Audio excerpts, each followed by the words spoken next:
Hello, welcome back to Bonsai Druid. I'm Susie, and I just wanted to do a couple of repots. My soil came in that I'd been waiting on, and I have some trees that are in development. They just came last year, and I put them in what size pots I had, but they're a little on the small side, and I think I want to let these grow and develop a little more. So I'm basically just pretty much slip potting them into a larger basket than the current one they're in. And I'm not planning on taking off any roots, but I say that every time. But really, I probably shouldn't, because I don't think the elm has even come out of dormancy yet. I don't see any sign of budding on it yet. The other one may or may not, because I can't remember what the buds actually look like when they're swelling. So let's take a look.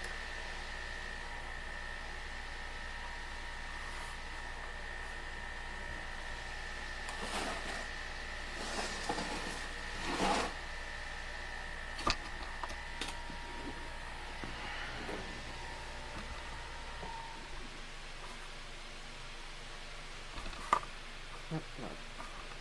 It'll still be over here.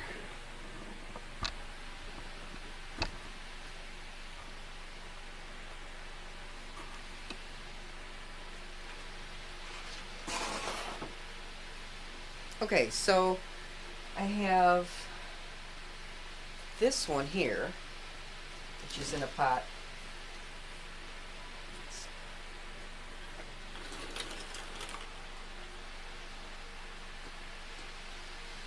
It's in a pot only this big.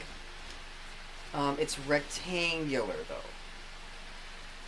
If it was a square pot that was this wide, I'd be okay, but because it is a rectangular pot, I'm going to move it into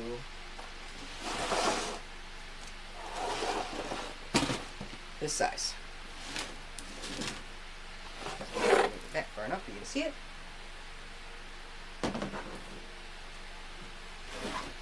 So we're going from this to this.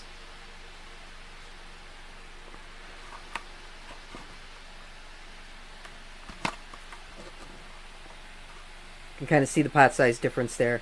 And the hole size is smaller on the bigger basket, but there's a lot more of them. The holes on the smaller basket are a little bit bigger, but they're kind of a different kind of a shape. But I just feel like going into summer, it would be best if this tree was in the bigger pot before we actually get outside and everything yet. This is called Staghorn Sumac.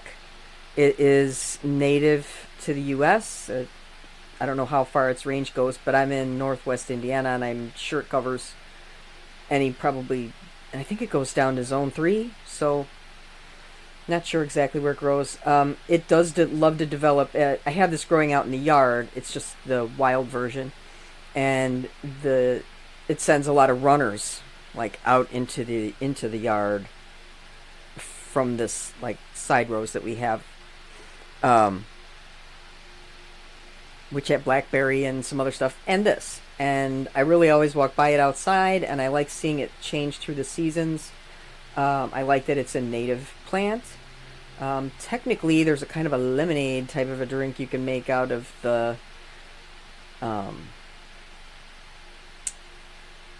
their flowering.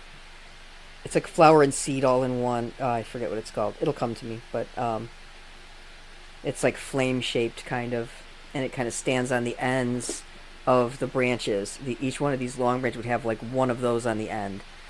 So I'm going to move in closer, and we're going to get this out of the pot.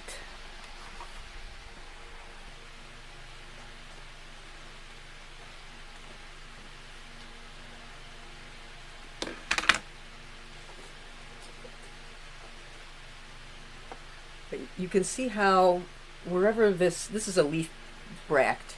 This is all considered one leaf, and here at the very end you can see the withered remains of. This is like a cut leaf version of this plant, which will be nice as bonsai because the leaves will be a lot smaller than they normally are. Normally this whole thing is filled with leaves all the way to the tip, and each one of these little nubs here is where a new one of these should form. It's where the old one pops off. This one is still firmly on there. But some of these, I can't tell if they're actually bigger than they were. I suppose they're soft. They were hard not too long ago, like a couple weeks ago. Again, this is called Staghorn Sumac because these shapes of these thick branches, that the way that it kind of branches kind of does resemble antlers, but also these are covered in a furry hairs and textures, like it resembles a deer in velvet when the antlers are getting ready to, like when they're new and they have that velvet on them and then they shed that off. That's kind of what they feel like. Let me deal with this is over here. Please don't be anything.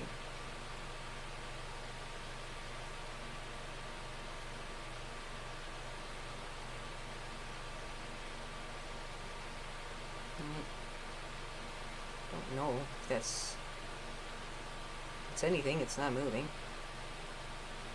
Scrapes off. I've never kept this tree this close up before. We just have it growing wild in the yard. So I'm going to get it out of the soil.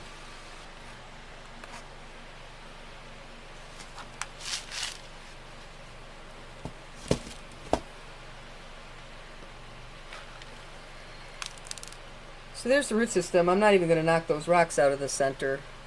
You can see it's very heavily, not heavily, but the main roots it has is all to this side. So having it in that rectangle was going to bug me if I wasn't going to be able to develop something more on this side where it needs it. So when I put it into this one, again, I'll be making sure this back side faces a nice open area of this basket. So I might scoot this a little bit this way to develop more roots this way. And I'm going to also reuse the same soil that I already started with. Let's see.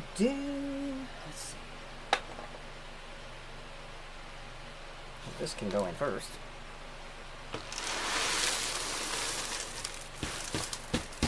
What I'm using for this is the large size bonsai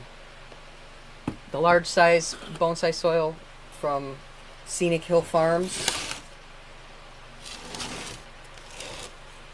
There's a basket size difference.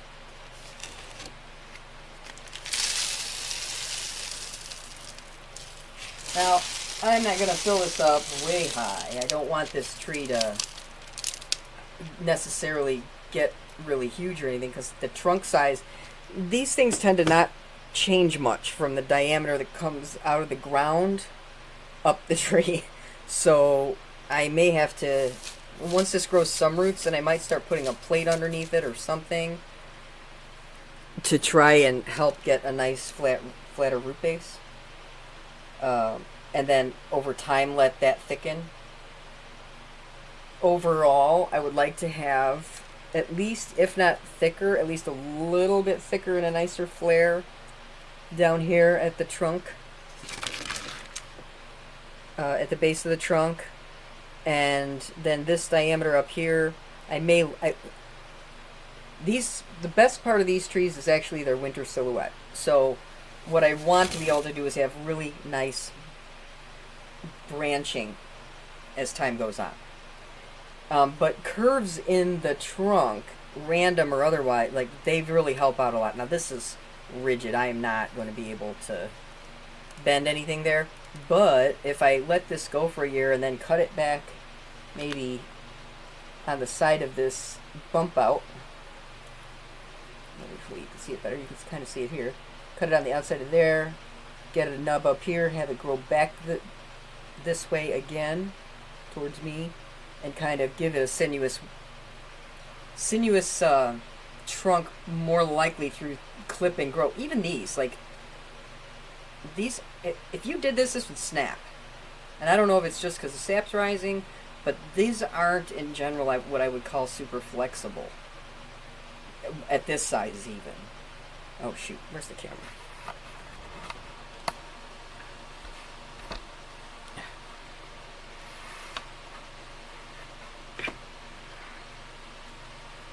So even at this size, there's not a lot of bending you can do to this. It'll snap. Same with this one up here. I mean, I could weight it down a little bit, but I can't put any kind of a bend in it.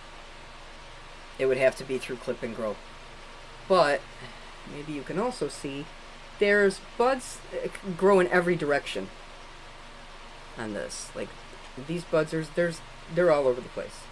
They don't pick a side. they're everywhere. So hopefully it'll be just a matter of selecting the bud that's in the direction, letting that grow out, alternating that bud back in, and creating a sinuous silhouette. I got something going on here.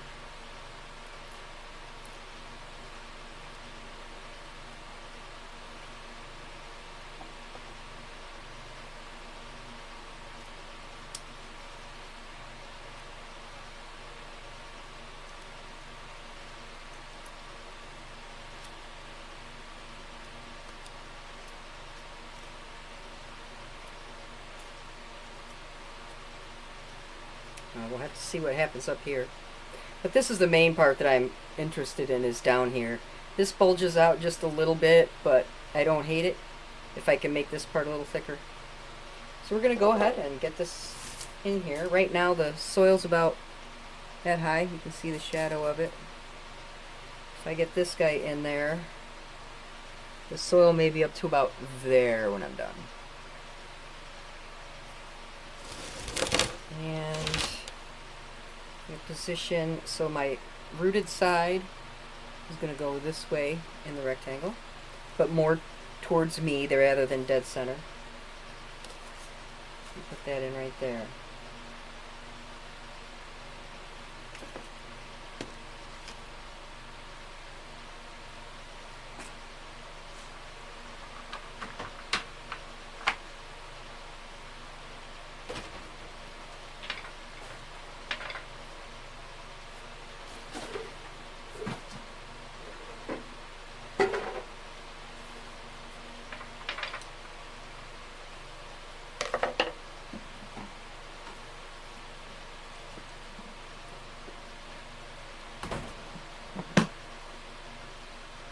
Hey, get out of there. Get out. You're not allowed on this side. Get out of the way.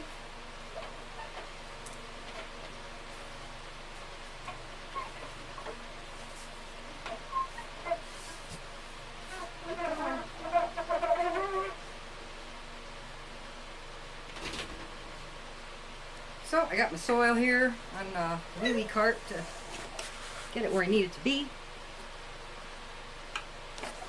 Nice and close to the table.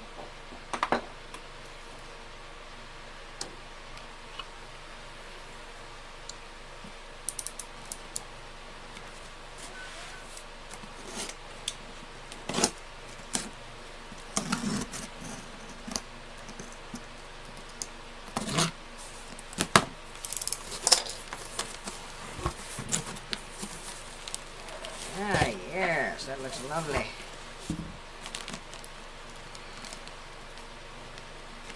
This is a mixture of pumice, I think it's lava, and it's called, I think, turface. Turface. Yeah. 1 part each, pumice, turface, and lava, large sized. Turface is like in the place of akadama. I guess from what I read, it's like the American version of akadama. So I mean, it's not it works similarly, I guess, but it's not as elite as akadama. It's not as expensive. I think it's from here in the United States, so that lowers the cost for us, or even before all the things going on. But my trees aren't in a state where I really need to pay for akadama at this point, but if they get there, then I might change. But as finding this, and I like the way that they do their orders, the shipping is in the price. When you see the price, that's what it's costing you. There's, I think, I think tax might be the only thing that gets added on. Because that would differ from state to state. So there is no shipping, or the shipping you pay is already in the price you see when you order. So that makes it easier for me. If I want 3 gallons, if I want 6 gallons, whatever I want. When I order the smaller size, the 3 gallon, that comes U.S. Postal Service. But when I order the 6 gallon, that comes UPS. And this time I ordered 1 6 and 1 3. So I got, one came, I paid for them the same order, but one came U.S. Postal Service because I guess there might be a weight limit on what they can bring. And UPS did the other one, the 6 gallon. The box I'm working out of right now is 6 gallon. But for these trees, I think this large size is nice. I'm not working on refining roots at this point. I'm trying to just get the right roots in the right places and get some vigor and nutrients into the trees. And then see what happens. This should be kind of interesting because this is a tree with, like I said, a leaf bract, all these leaves on one bract, each one. That counts as one leaf. So to shorten it, we'll have to see what that looks like. If it still looks natural, or might have to devise a way to cut it so it looks natural. But the small leaf size and the way that these leaves are, I forget, they're more narrowed in rather than just a simple outline. Like in some other plants they call it fishbone. I think that will help it look like smaller leaves. And look, maybe make these look a little more like branches rather than leaf bracts. But these will all lose. It's not like the redwood. I don't think. I'm not sure. I don't know if these stay on long enough. Maybe this one will become a branch. I guess I won't mess with it and see what happens. Because somehow, some way, it branches. But I haven't seen where these develop that. So this will be a learning experience. Figuring that out. There's my chopstick.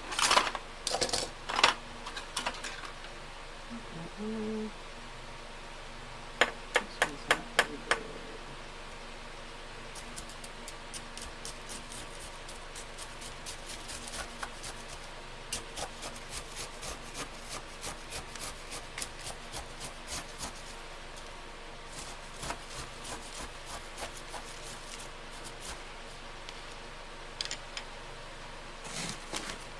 Bring this a little closer.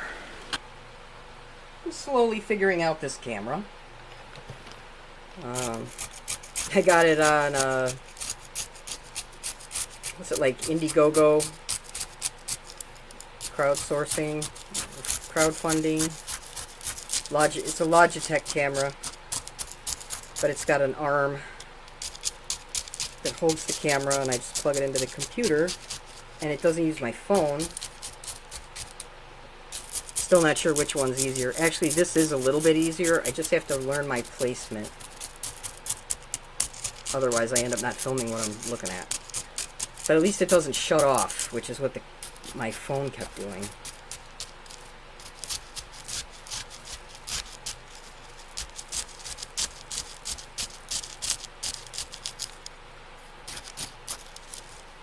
Come on, roots. Yeah, I really like these. I always love what they look like in the fall.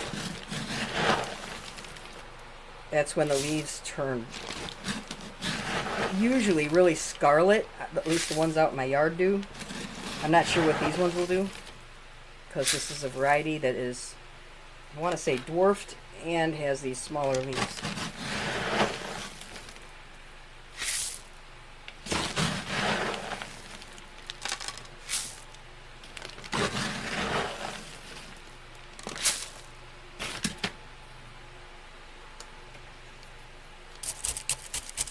And then in the winter, after it loses the leaves, the tops of each branch where it ends will be this like standing kind of maroon colored flame. It's like a kind of like a dirty maroon color. I can't think of what they're called. I forgot.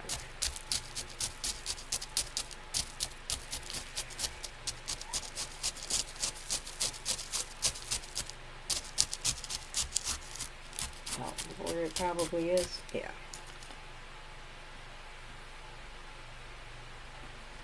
I got this book a long time ago. Mainly because I used to keep turtles and tortoises, and I wanted to grow the types of plants and weeds and things and flowers that they would eat to supplement their diet. So this book helped me out a lot. It's Peterson's Field Guide, old as the hills, but edible wild plants, Eastern and Central North America, which is where I live. So I bookmarked all the pages that have really cool plants that were edible for my turtles. But then it's also been nice to look up things like whether or not this plant was toxic. You know, it's helpful for that. It tells you how you can use these plants as either a food, and which ways they food or a drink, which ways they can be prepared to do that. So it's kind of neat. Staghorn made 186. There's probably even a plate. 186.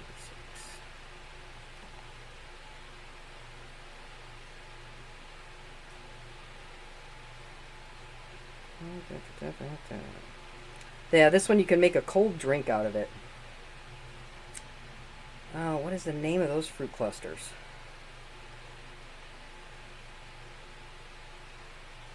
Very. So this is in the northern, this Staghorn Sumac in my yard. The leaves are 1 to 2 feet long, with 11 to 31 toothed leaflets. Twigs are round. Twigs and leaf stalks very hairy.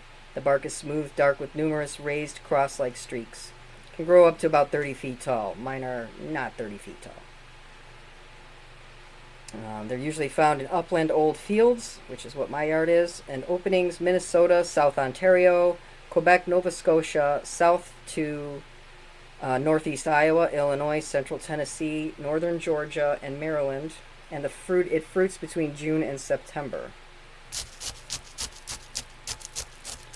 But this is a tree that I really like, and it's certainly not one that's done for bonsai, so it's going to be an experiment. But part of my channel is Druid, not just bonsai, and this appeals to that part of my journey. I've tried several times to get one in my yard to take, but so far no luck. And now my husband chopped it back real bad, and I'm not sure. It didn't even have any of the flowers on it this year. What are those things called? Drupes. They're called drupes. D-R-U-P as in Peter, E-S. Drupes.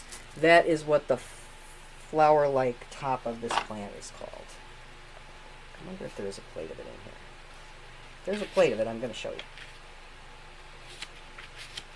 Otherwise, I'll have to wait till summer.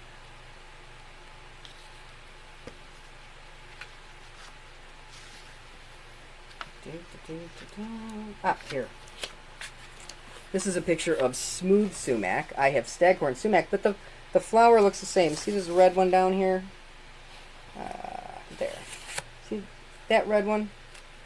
It's like little tiny clusters of little tiny berry fruit things, seeds, all in one thing. And it's hairy and it's weird, but it looks really cool standing at the top of the stalks, like flames like that. And they stay on there for a good long time. And I guess the animals like to eat them sometimes, I guess, when they're desperate. I know they're not making little drinks out of them, but it would be funny if they did. Find a bunch of deer in my backyard enjoying a nice cool drink. Okay, I think this one's... There isn't really hardly any roots on the side I'm working on right now, so I'm just trying to get the soil to be nice and settled there. And then this side had roots that I need to make sure get covered properly.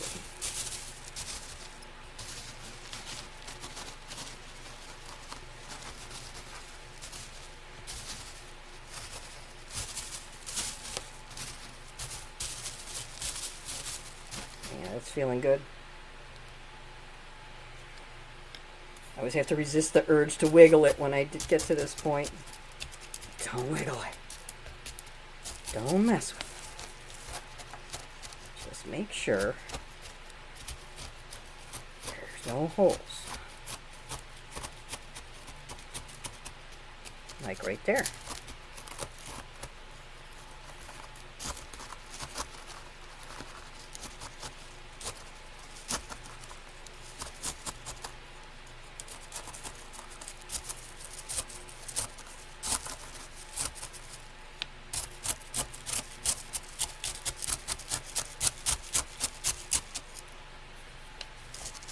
Check this side.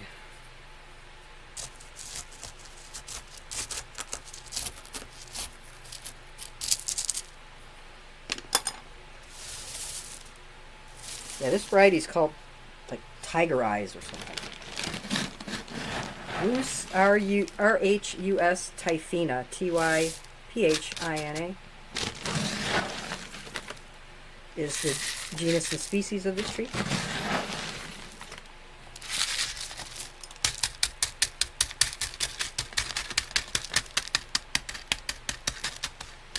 Planning on doing the tool challenge that Patricia O'Connor from Bonsai Balcony put up. I've just been pondering my tools so hard I haven't been ready to make the video yet.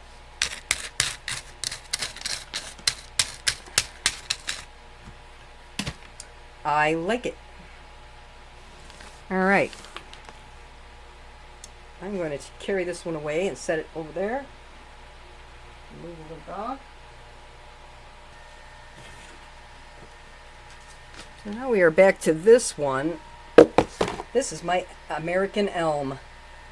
One of my American Elms. I have two for the time being. This is the taller of the two.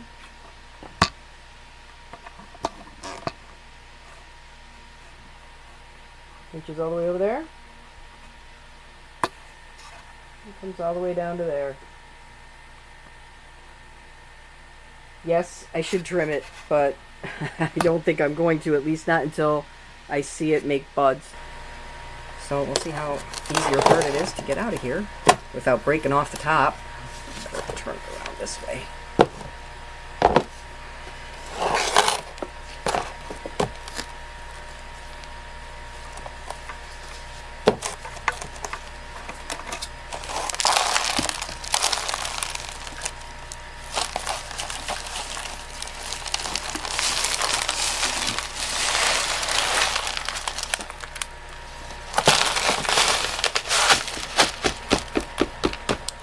This one looks like it may have had some root growth just because it's grabbed hold of the mesh. I'm glad I'm moving this one into a bigger container. I have the feeling that these roots are going to be vigorous.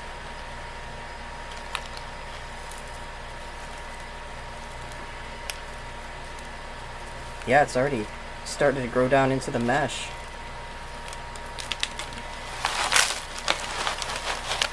You might get more dirt.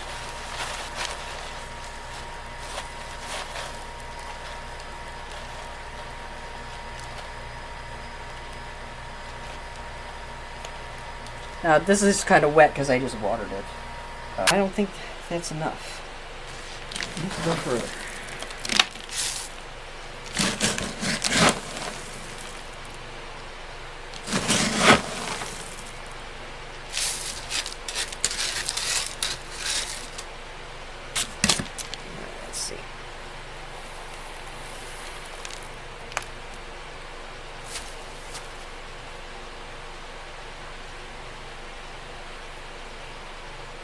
Yep. I'm going to take some of this, mix it into that.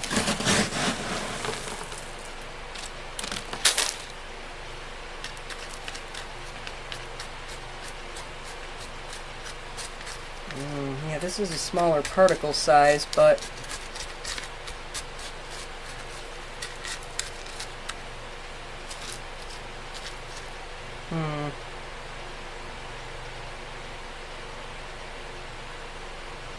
I wonder if I should switch that more.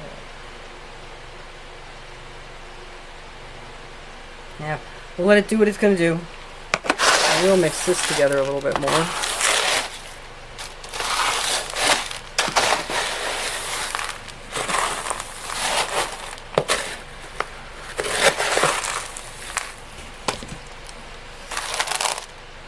I have a feeling this tree will be getting repotted frequently based on that it showed that much vigor already. It's barely been in that pot. And then I'll be watering these both in and probably put them back on the other side in the cool again for a bit.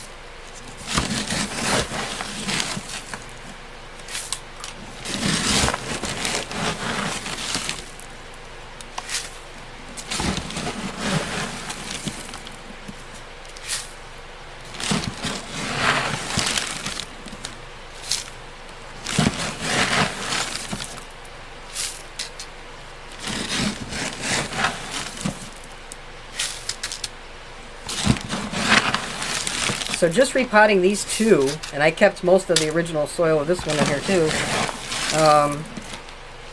took almost almost like 3/4 of the 6-gallon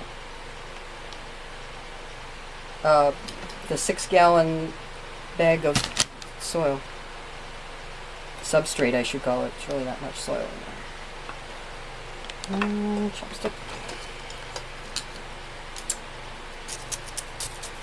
Don't ask me about the top, because I don't know what I'm doing about the top.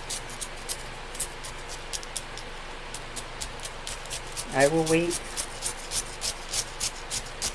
till I see what has like living buds on it before I cut anything.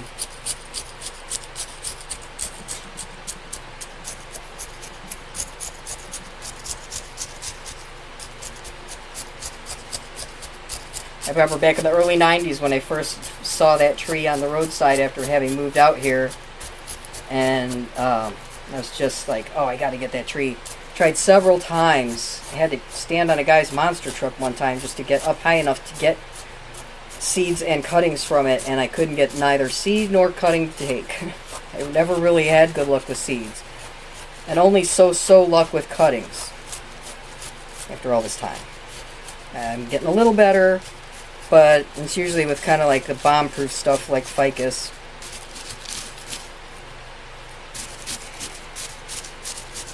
But some of the more finicky stuff, no, I couldn't get them done. I think I got a few of my redwood cuttings to take, and not, I mean, they're little. I'm hoping they're going to leaf out. They look like they have buds on them.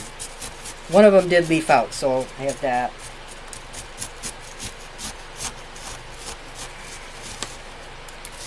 Okay, let's see, this size had plenty of roots, or had not enough roots.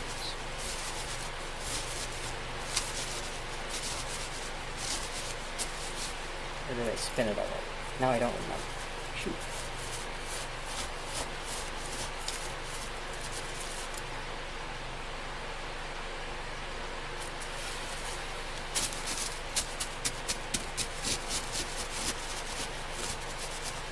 This side.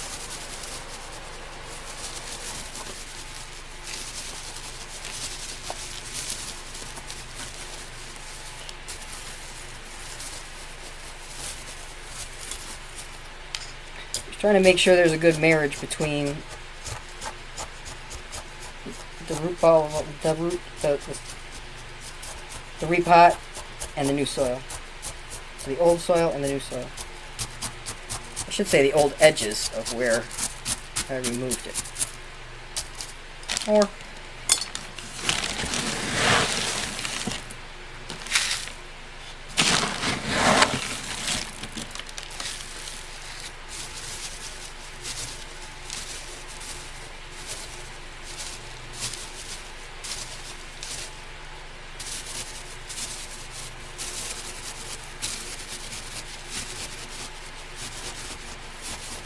make sure it's really packed in there.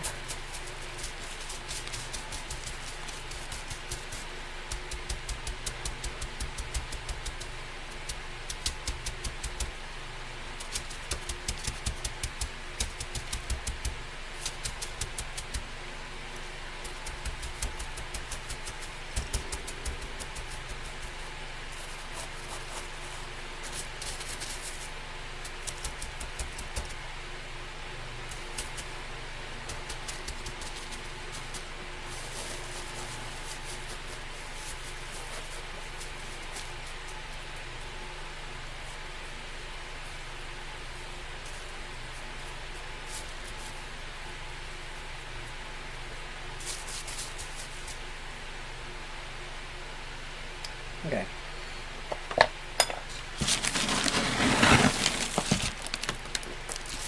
The pots are bulging.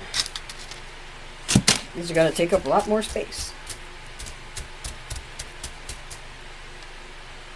Okay.